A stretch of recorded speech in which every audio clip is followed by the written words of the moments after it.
Marami kayo. Ano bang buhay niya? You were once married.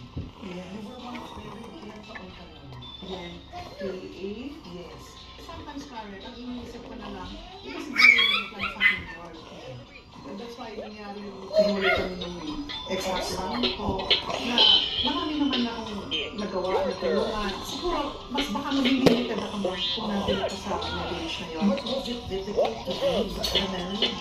Ay, yes, of course, Karen, because of the children.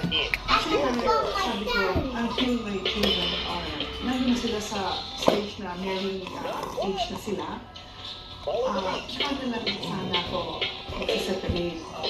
But, dumating yung isang morning na, this is the time. You just have to leave. Nag-feel ko, Karen, hindi na happy to stay in that relationship for the sake of my children.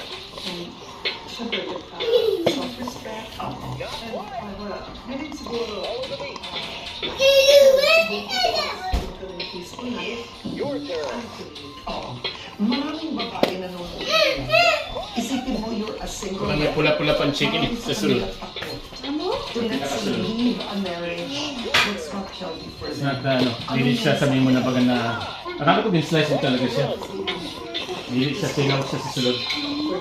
May yellow, red, may red.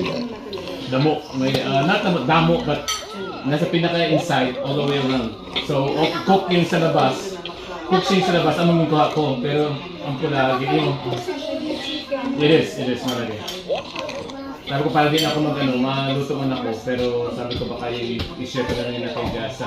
Tomorrow, kung meron siyang trabaho, amod ko na ng oras na niya trabaho. Basta, amod ko na ng anak. Mother ang makapag-alaga talaga sa mga Mm. kaya ba mahalaga ang babae?